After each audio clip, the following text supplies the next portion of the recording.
रूस के 2 दिवसीय दौरे पर भारत के प्रधानमंत्री 9 जुलाई को मॉस्को में प्रवासी भारतीय समुदाय के लोगों से मिले। क्रेमलिन में प्राइम मिनिस्टर मोदी जी के स्वागत में खड़े भारतीय प्रवासियों की पहली कतार में मॉस्को में ब्रह्मा कुमारीज की डायरेक्टर बीके सुधा दीदी भी खड़ी नजर आई। सुधा दीदी के साथ ही भारतीय विदेश मंत्री एस जयशंकर, NSA अजीत डोभाल, रूस में भारतीय राजदूत विनय कुमार समेत हजारों प्रवासी मौजूद रहे। प्रधानमंत्री मोदी जी ने भारतीय प्रवासियों को संबोधित करते हुए कहा कि मैं अपने साथ हिंदुस्तान की मिट्टी की महक और 140 करोड़ देशवासियों का प्यार लेकर आया हूँ। साथ ही उन्होंने शपथ लेते हुए कहा कि मैं अब 3 गुना रफ्तार से काम करूंगा। जब भारत शांति, संवाद और कूटनीति की बात करता है तो दुनिया सुनती है। प्रियत मस्कोवा,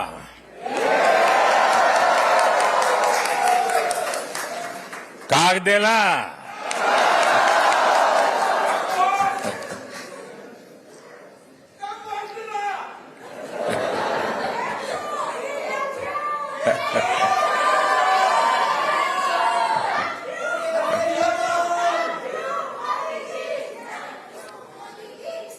आपका ये प्रेम, आपका ये स्नेह, आपने यहां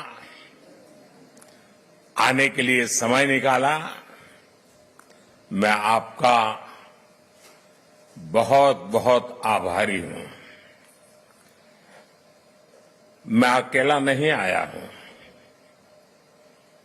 मैं मेरे साथ बहुत कुछ लेकर के आया हूं।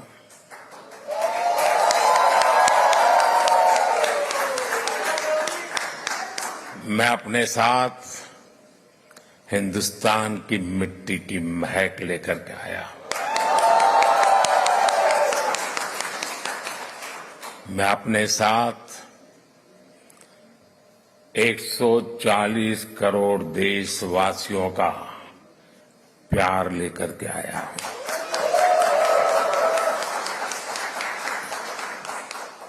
उनकी शुभकामनाएं आपके लिए लेकर के आया हूं। भारत के प्रधानमंत्री जी के स्वागत में बीके सुधा दीदी बड़े ही उमंग उत्साह से पहुंची थी।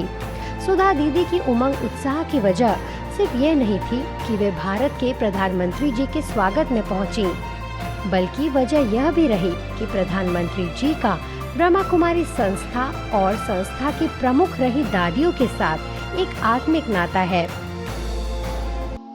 नरेंद्र मोदी जी पहली बार मॉस्को में 2015 में आए थे और 2015 में जब वो आए, उनका आने का समय था तो एम्बेसी के जो हमारे एम्बेसडर साहब हैं, उन्होंने एक मीटिंग रखी थी। तो उस मीटिंग के दौरान पूछा गया था कि हम कैसे उनको रिसीव करेंगे, और जब ये बताया गया कि हमारी ओर से वंदे मातरम गीत का प्रस्तुति होगी तो ये बहुत ही हर्ष से स्वीकार किया गया। और ये प्रस्तुति हमारे रशिया की बहनों ने, जो ब्रह्मा कुमारी बहनें हैं, उन्होंने उसको बहुत ही खूबसूरती से प्रस्तुत किया। और उस गीत की प्रस्तुति के अंत में नरेंद्र मोदी जी मंच पर आसीन हुए और वो उन 2 बहनों के बीच में, जो भारत और रशिया के झंडे लिए हुए खड़ी थी, उनके बीच में आके खड़े होकर उन्होंने सारी सभा को संबोधित किया। और फिर आज की बात, आज का जो ये प्रोग्राम था, इसकी अगर हिस्ट्री सोचें तो कुछ ही दिन पहले जो एम्बेसडर हैं विनय कुमार जी, उन्होंने एक गैदरिंग रखी थी एम्बेसी में। 15-20 भारतीयों को उन्होंने बुलाया था, जिसमें हम भी थे, और उन्होंने ये पूछा था कि हम कैसे नरेंद्र मोदी जी को रिसीव करेंगे। तो कुछ बातें उसमें निकली और आज आखिर ये प्रोग्राम हुआ। बहुत ही खुशी की बात है कि लोगों को इतनी उत्सुकता थी, इंडियन कम्युनिटी के लोगों को, कि वो 7 बजे से पहले ही होटल में, जो होटल कार्ल्टन होटल मॉस्को के सेंटर में है, क्रेमलिन के पास में है, जहाँ पर ये प्रोग्राम का आयोजन किया गया था, उसके एक ब्यूटीफुल हॉल के अंदर ये प्रोग्राम, जिसमें 1000 लगभग कुर्सियाँ रखी गई थी, तो वहाँ ये रखा गया था। तो 7 बजे से पहले वर्किंग डे होते हुए भी बिजनेसमैन, कोई नौकरी वाले लोग पहुंचना शुरू हो गए थे और 7:30 बजे तक हॉल बिल्कुल फुल था। और उसके बाद तो प्रोग्राम चलता रहा, कल्चरल प्रोग्राम हुआ और ठीक 9 बजे प्रधानमंत्री जी का हॉल के अंदर आगमन हुआ। सारा हॉल तालियों की गड़गड़ाहट से गूंज उठा। सब बहुत एक्साइटेड थे। मोदी जी ने बहुत प्रशंसा की भारत की, भारतवासियों की। उन्होंने ये बात कही कि इस तीसरी टर्म में उनका ये प्रण है कि भारत को वो विश्व की 3rd इकोनॉमी बना देंगे और उसके लिए वो पूरे अपने 140 करोड़ देशवासियों पर पूरा विश्वास करते हैं, जो आत्मविश्वासी हैं, जो कभी भी हार नहीं मानते हैं। मैंने प्रण किया था कि अपने तीसरे टर्म में मैं 3 गुनी ताकत से काम करूंगा।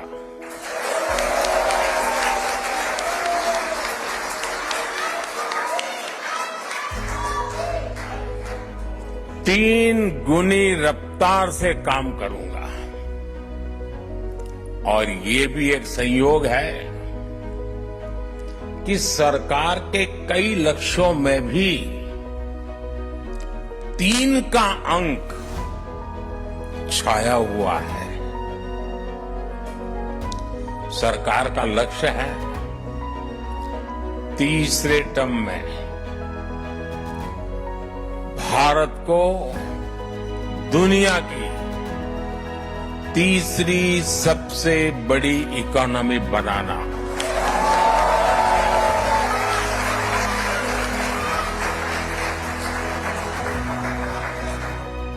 इसके अलावा एक वैश्विक वजह भी है।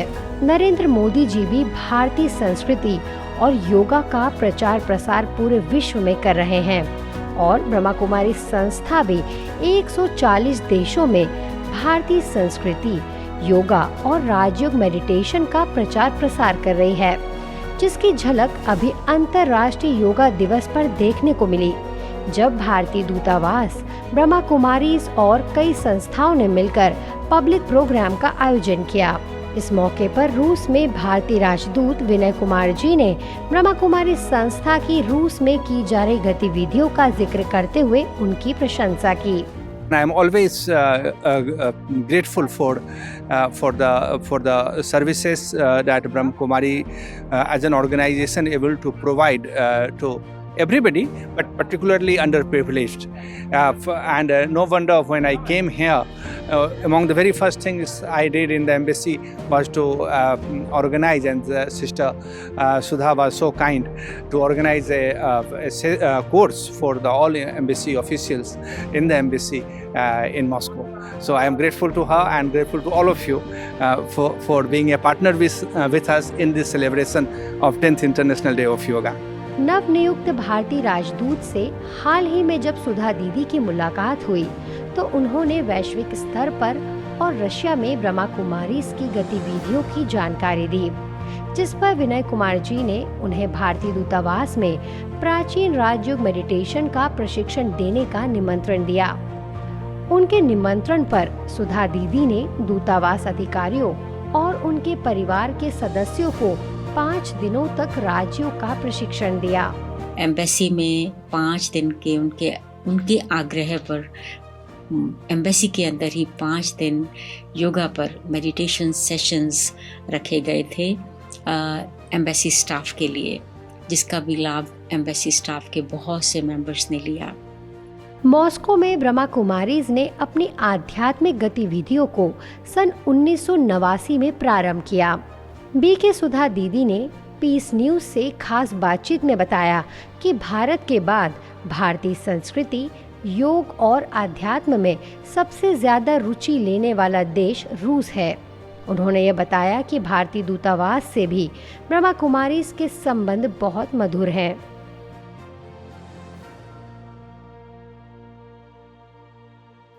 ब्रह्मा कुमारीज ईश्वरीय विश्वविद्यालय की सेवाएं रशिया में, जो उस समय सोवियत संघ कहलाता था, 1989 में प्रारंभ हुई। तब से लेकर भारतीय राजदूतावास के साथ ब्रह्मा कुमारीज के संबंध बहुत ही अच्छे रहे हैं। अधिकतर एम्बेसडर्स ब्रह्मा कुमारीज सेंटर पर आए हैं, कई प्रोग्राम्स में आए हैं, और जब भी कोई मिनिस्टर्स, कोई आईपीस, वीआईपीस विजिट करते हैं तो ब्रह्मा कुमारीज को अवश्य उस प्रोग्राम में इनवाइट करते हैं। तो हमारे संबंध एम्बेसी के साथ शुरू से ही बहुत अच्छे रहे, और रशिया के साथ तो संबंध भारत का शुरू से बहुत ही, शायद सदियों से अच्छा रहा है। यहाँ के लोग भारत के कल्चर को बहुत पसंद करते हैं, वहाँ के भोजन को पसंद करते हैं, भारत की ड्रेसेस, विशेष रूप से साड़ी बहुत पसंद करते हैं, भारत की गीतों और फिल्मों को बहुत पसंद करते हैं। लेकिन जब से ब्रह्मा कुमारी ईश्वरीय विश्वविद्यालय की सेवाओं का यहाँ प्रारंभ हुआ तो भारत का जो एंशंट मोस्ट कल्चर है, योगा प्रैक्टिस, उसके प्रति रशिया के रहने वालों की बहुत रुचि बढ़ी है। पूरे विश्व के अंदर शायद भारत के बाद रशिया ही एक ऐसा देश है जिनकी योग के प्रति इतनी रुचि है। यहाँ मौजूद आप सभी लोग भारत और रूस के संबंधों को और नई ऊंचाई दे रहे हैं। आपने अपनी मेहनत से, अपनी ईमानदारी से रूस के समाज में अपना योगदान दिया है। साथियों, मैं दशकों से भारत और रूस के बीच जो अनोखा रिश्ता है उसका कायल रहा। रूस शब्द सुनते ही हर भारतीय के मन में पहला शब्द आता है भारत के सुख दुख का साथी।